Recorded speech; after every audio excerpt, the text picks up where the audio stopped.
Zadandani, Electro Ninja here, and welcome back to Electro Ninja's Lab. In today's video, we are, of course, talking about the newest Star Wars video game, Jedi Fallen Order. And honestly, this game is really good and makes up for a lot of the damage that has been done by EA to the Star Wars games.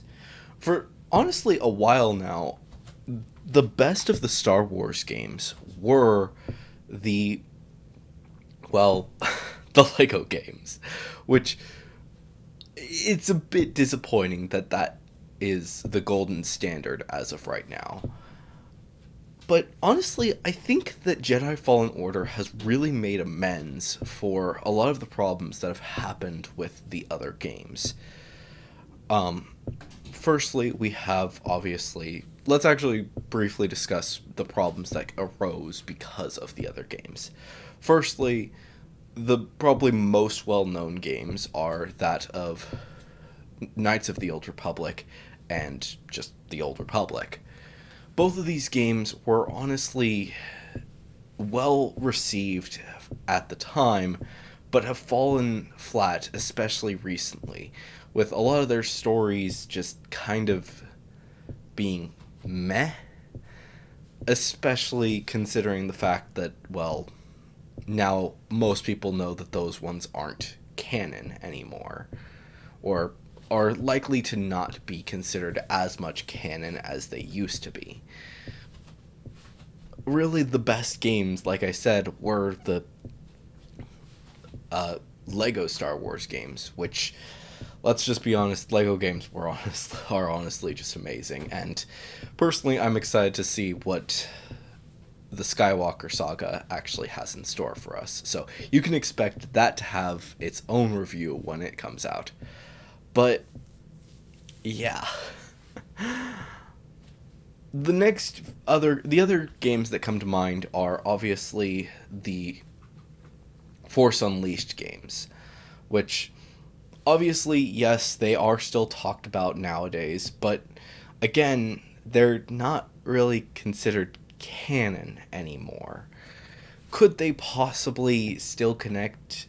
Yes, maybe, but at this moment, it's uncertain.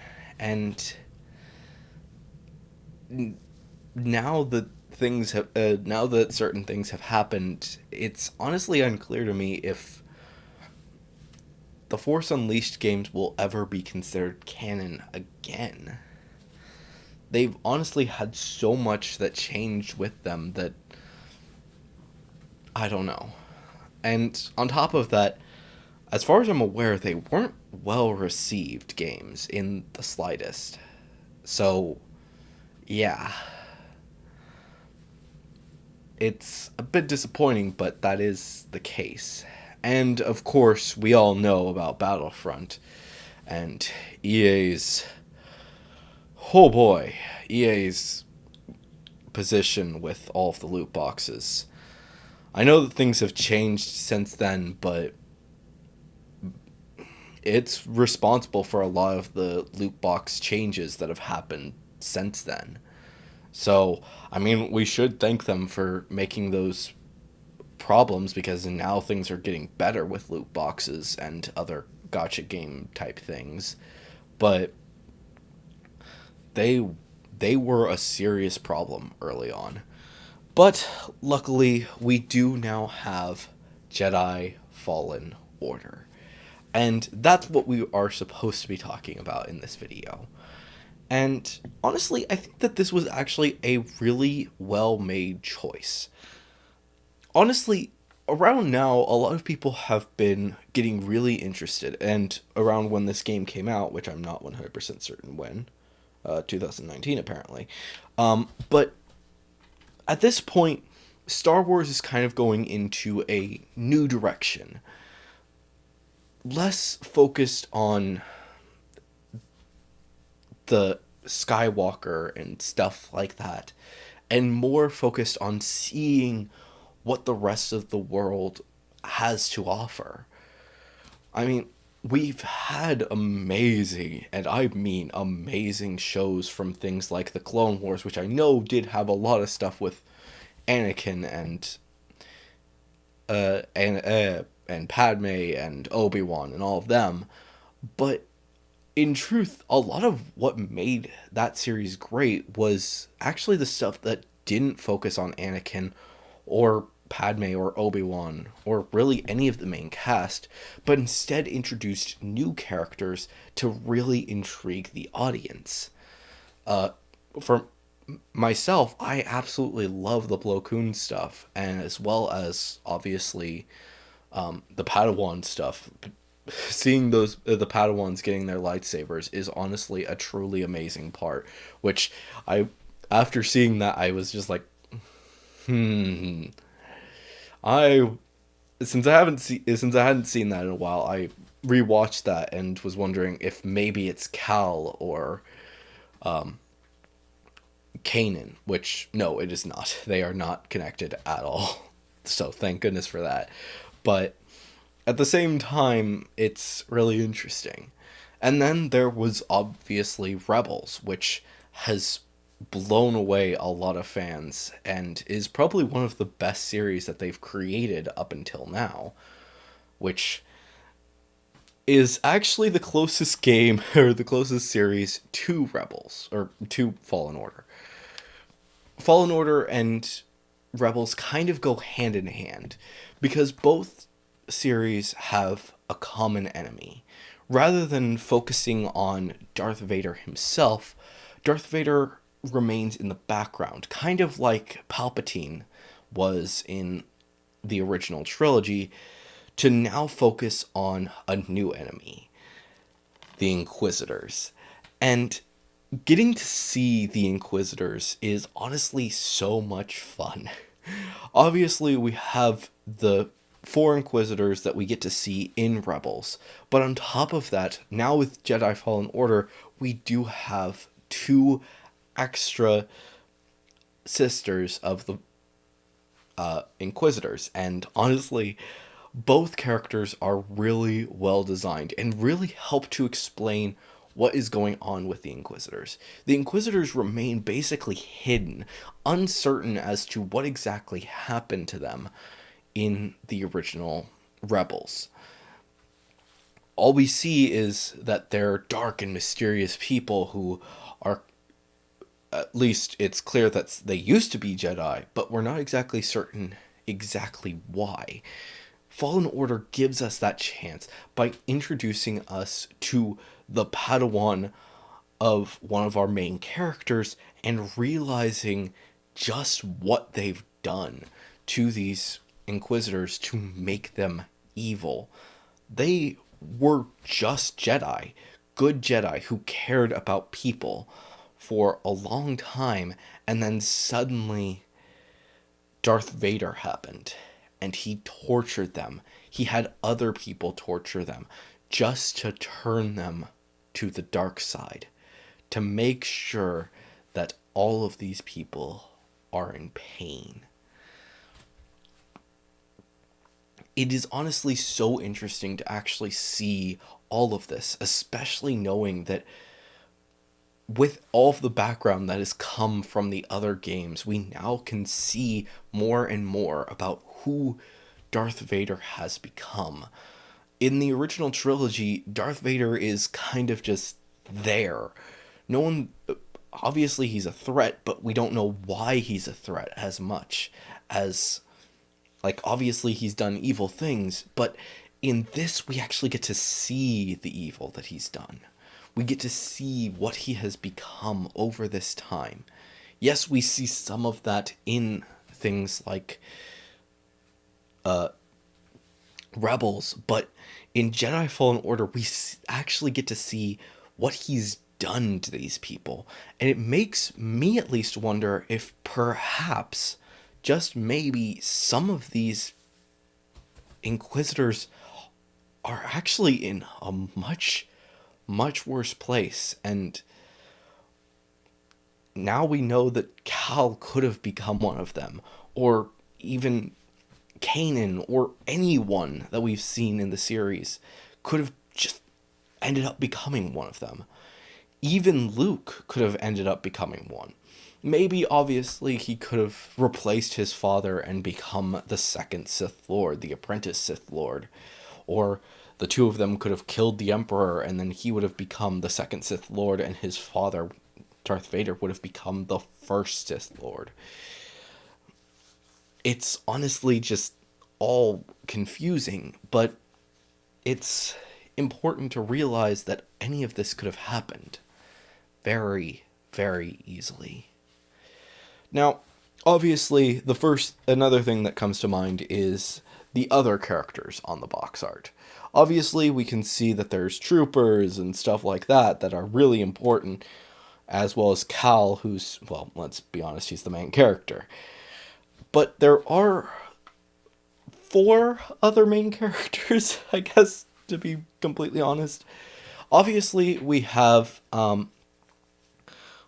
Cal, but we also have the pilot, who, I'm sorry, I keep forgetting their names because their names are so rarely spoken that it's kind of ridiculous. But the captain, as well as the previous Jedi master, both are extremely important characters to Cal's life.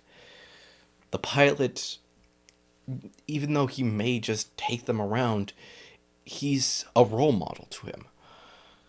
He's been through some shit, and it shows that he knows what's going on. He may not understand how the Force works or anything like that, but honestly, he is as close to Han Solo as really any character. He's more like Han Solo than almost anyone else.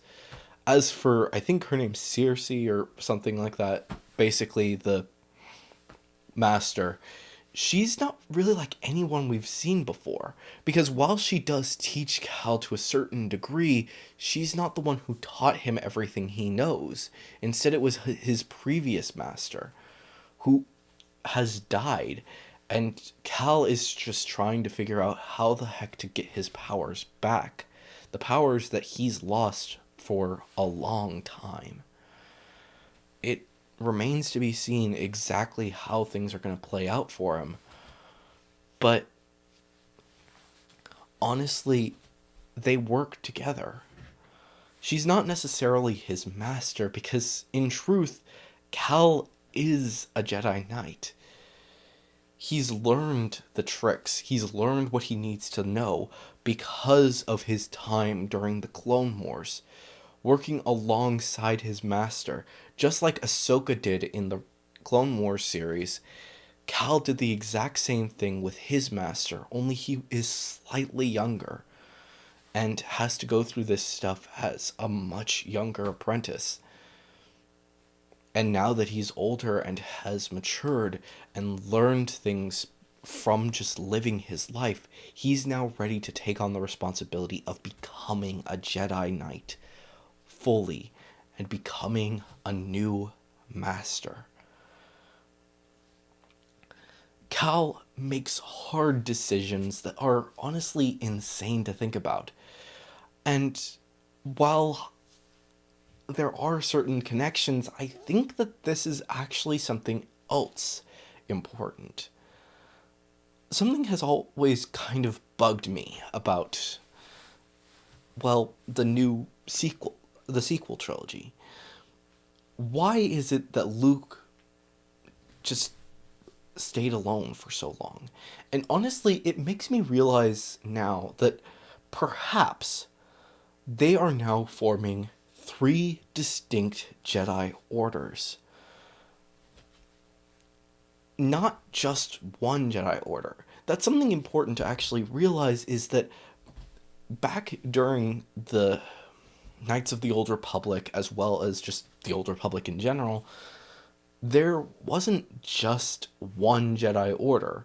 There were many Jedi Orders, specifically three Jedi Orders, and these Jedi Orders all seem to still have some significance today. Now in the sequel trilogy, I think that they're now creating these new Jedi Orders. Firstly, we have Luke's Jedi Order, which is the one that is as close to the original as you can get. Are they going to necessarily follow all of the same rules that they had before? No, obviously not, because they can't keep all of those same rules registered as they could have before. But they are as close to what we had in the Republic as we're going to get. The next Jedi Order is actually Cal's. I think Cal's is probably the closest one to say, but in truth, either one could be either one. Ezra's order or Cal's order could both end up being either or of the two orders. There are two primary orders that exist. First is the Grey Jedi, who are simply Jedi who use both the light and the dark. In truth, the closest one, to me at least, is Ezra, as he's learned how to master both the light and the dark side, thanks to Maul and Kanan's both teaching him both sides of the Force to an extent. As such, he understands both sides far more easily than anyone else, meaning that he is likely the best candidate to become the new leader of the Grey Jedi, to be someone who teaches the future generation that focusing too hard on either side could end in terrible, terrible destruction, especially after his interactions with Bennu, as well as learning from the father, sister, and brother. He has now learned that to focus solely on one side of the Force over another could severely damage him. But you have to also keep them in balance. Either side can be too damaging, and as such, you must be a balance of both sides. As such, he becomes the Grey Jedi. And next is Cal. While obviously he should likely become the leader of the normal order, returning to the original order because he knows the most about them, in truth, I think that he is closer to being a Green Jedi. The Green Jedi being that of those who actually do develop relationships.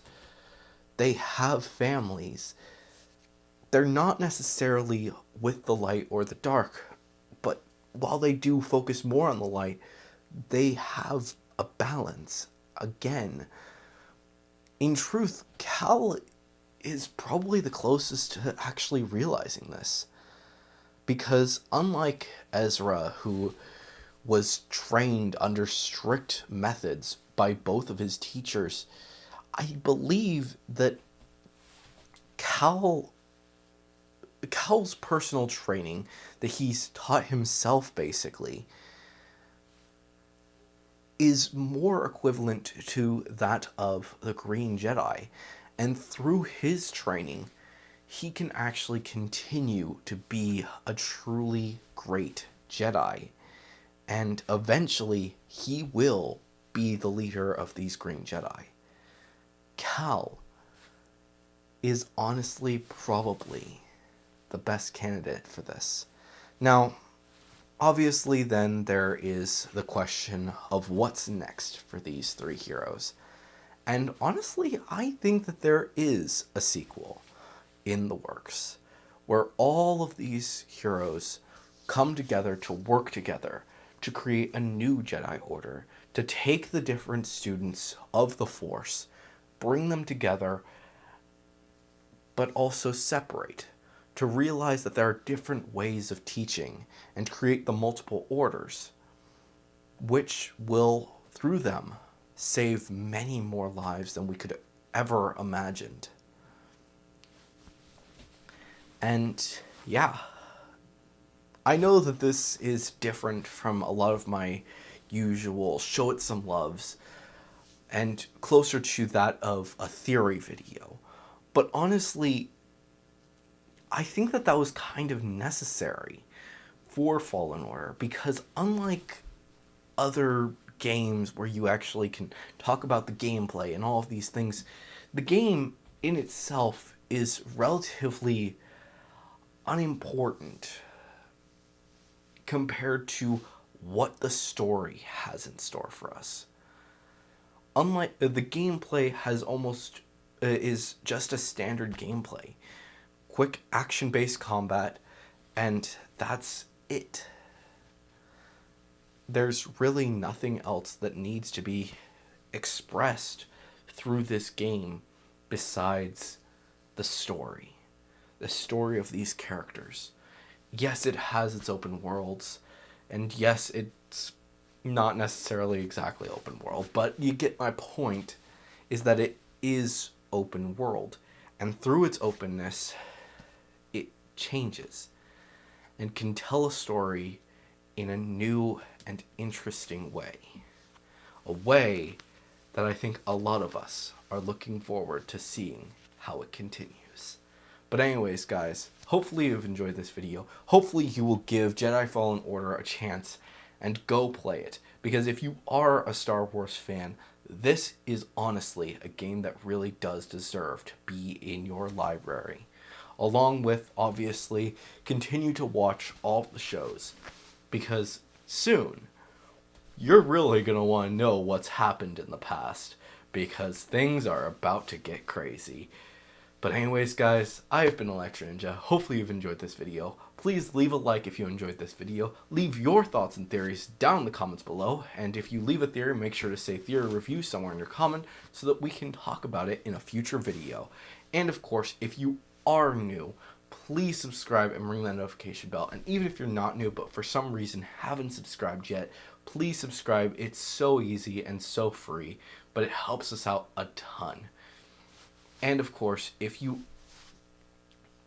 do want to support the channel even more, then definitely head down to the description and check out all of our links down there, including our social medias and ways that you can support us financially, including our Patreon, which a big thank you to our current patron, Sheeny, and of course, our merch store, which I am currently in the process of putting in new merch. Currently, only the Intrepid Books merch is currently in there, as far as I'm aware. I might have added some stuff since then, but that is now in the merch store, so make sure to check it out. But anyways, guys, I've been Electro Ninja, and I will see you guys next time. Badon!